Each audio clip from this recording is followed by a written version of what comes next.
నెల్లూరు రూరల్లో నివసిస్తున్న పేద ప్రజల సమస్యలు ఏమున్నా తన దృష్టికి తీసుకురావాలని, మీ సలహాలు సూచనలు తెలపాలని సిపిఎం పార్టీ నేతలను నెల్లూరు రూరల్ ఎమ్మెల్యే కోటమిరెడ్డి శ్రీధర్ రెడ్డి కోరారు. నెల్లూరు నగరంలో ఉన్న సిపిఎం పార్టీ ప్రధాన కార్యాలయానికి చేరుకున్న Nellore rural MLA Kotamreddy Sridhar Reddy, CPM జిల్లా కార్యదర్శి మూలం రమేష్, సిఐటియు నాయకులు అజయ్ కుమార్ తో కలిసి మీడియా సమావేశం నిర్వహించారు. ఈ సందర్భంగా కోటమిరెడ్డి శ్రీధర్ రెడ్డి మాట్లాడుతూ, ముఖ్యంగా నెల్లూరు జిల్లాలో సిపిఎం పార్టీ ఆనతి కాలం నుంచి బలంగా ఉన్న పార్టీ అని అన్నారు. సిపిఎం పార్టీ ఆధ్వర్యంలో ఈ జిల్లాలో అనేక ప్రజల సమస్యలు పరిష్కారం కోసం సిపిఎం పార్టీ నాయకులు నిబద్ధతతో పనిచేస్తారని తెలిపారు. ఏదైనా పాలక పక్షాన్ని సలహాలు సూచనలు ఇచ్చారంటే వాళ్ళు ఎప్పుడు సొంతంగా సలహాలు ఇవ్వరని, వాళ్ళు ఏదైనా ప్రజల సమస్యల కోసమే సలహాలు ఇస్తారని అన్నారు.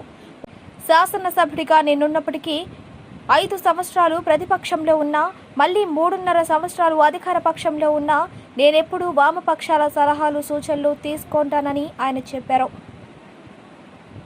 రూరల్ ప్రాంతంలో ఏవైనా పేద ప్రజలకు సమస్యలు ఉంటే నా దృష్టికి తీసుకురావాలని, నేను అధికార పార్టీలో ఉన్నా, ప్రతిపక్ష పార్టీలో ఉన్నా వామపక్ష నాయకులతో కలిసి పోరాటాలు చేయించానని, వామపక్ష నాయకులు ఏ సమస్యను తమ దృష్టికి తీసుకువచ్చినా ఆ పరిష్కార దిశగా వెళ్తానని తెలిపారు. ఒక మంచి ప్రతిపక్షం కూడా అవసరం.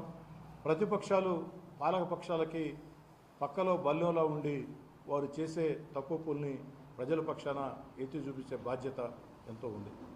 కానీ ఈ రాష్ట్రంలో ఆ పని కమ్యూనిస్ట్ పార్టీలు మాత్రమే ప్రతిపక్షంగా చేస్తూ ఉన్నాయి. దాంట్లో ఎలాంటి అనుమానం లేదు. ముఖ్యంగా నెల్లూరు జిల్లాలో సిపిఎం పార్టీ అనాదిగా చాలా బలంగా ఉన్నటువంటి పరిస్థితి. అనేక ప్రజా సమస్యల పరిష్కారం కోసం, సారా వ్యతిరేక ఉద్యమం దగ్గర నుంచి అనేక ప్రజా సమస్యల పరిష్కారం కోసం, రైతాంగ సమస్యల పరిష్కారం కోసం, గిట్టుబాటు ధరల కోసం, లేదా ఒక విజయమహల్ బాక్స్ టైప్ బ్రిడ్జి సాధన కోసం, ఫ్లైఓవర్ల సాధన కోసం, పేద ప్రజల ఇళ్ల స్థలాల కోసం 1 కాదు 2 కాదు 3 కాదు అనేక సమస్యల పరిష్కారం కోసం కమ్యూనిస్ట్ పార్టీ కార్యకర్తలు, నాయకులు నిబద్ధతతో పనిచేస్తారు. ఏదైనా పాలక పక్షాలని వాళ్ళు సూచన ఇచ్చారంటే, సలహాలు ఇచ్చారంటే కమ్యూనిస్ట్ పార్టీలు ఎప్పుడు కూడా సొంతంగా సలహాలు ఎవరు, ప్రజల క్షేమం కోసం, ప్రజల సమస్యల పరిష్కారం కోసం మాత్రమే సలహాలు ఇస్తారు.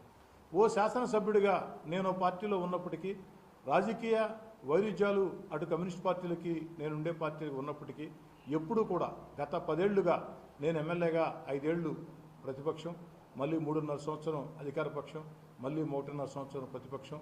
ఏనాడు కూడా రూరల్ నియోజకవర్గంలో కమ్యూనిస్ట్ పార్టీల ఇచ్చిన సూచనల్ని, సలహాలని తూచా తప్పకుండా పాటించా. అవన్నీ కూడా వాళ్ళు ఇచ్చిన సూచనలు, సలహాలు కూడా ప్రజలకు 10 రకాలుగా మేలు చేశాయి. మేము ఏదైతే అధికార పార్టీ శాసనసభ్యులుగా స్థానికంగా ఉన్న పరిస్థితిని దృష్టిలో పెట్టుకొని ఎక్కడైనా పొరపాటు చేసే అవకాశం ఉన్నా కూడా వెంటనే వాళ్ళు స్పందించి ఇది కరెక్ట్ కాదని చెప్పినప్పుడు దాదాపు 99% విషయాల్లో కూడా వారి సలహానే పాటించడం జరిగింది. ఈనాడు ఎన్నికల్లో ఓరో ఫ్రంట్లో పోటీ చేశారు, మేము ఫ్రంట్లో పోటీ చేసాం. ఎన్నికలు అయిపోయి ప్రజలు తీర్పునిచ్చారు. కమ్యూనిస్ట్ పార్టీ కార్యాలయాలకి, అటు సిపిఎం కార్యాలయానికి వెళ్ళాలా, ఆ తర్వాత సిపిఐ కార్యాలయం వెళ్ళాలా, అందరి నాయకుల్ని కలుసుకోవాలా. రూరల్ నియోజకవర్గంలో నా ఫందాలో ఎలాంటి మార్పు ఉండదు.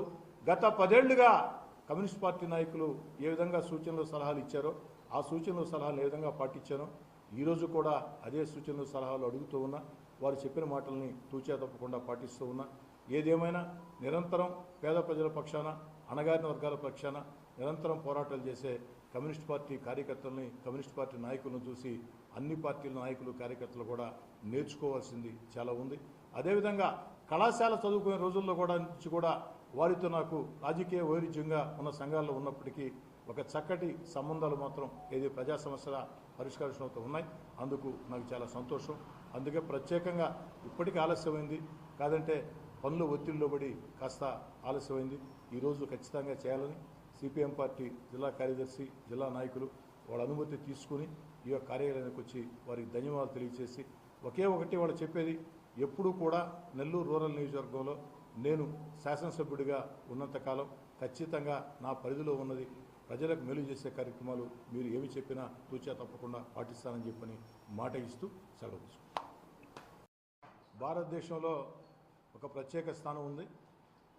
అధికారం ఉన్నా లేకున్నా అధికారమే పరమావధిగా రాజకీయాలు కాకుండా ప్రజా సంక్షేమం, ప్రజా సమస్యల పోరాటం, ఆ సమస్యల పరిష్కారం కోసం ఆరాటం, అదేవిధంగా ముఖ్యంగా ఈ సమాజంలో అణగారిన వర్గాలు నిరుపేదలు, పేదలు, కార్మికులు వాళ్ళ పక్షాన పోరాటం చేయటం, దేశ సమగ్రత, సమైక్యత విషయంలో ఖచ్చితమైనటువంటి తత్వంతో ఉండటం అది కమ్యూనిస్ట్ పార్టీలకే చెల్లింది.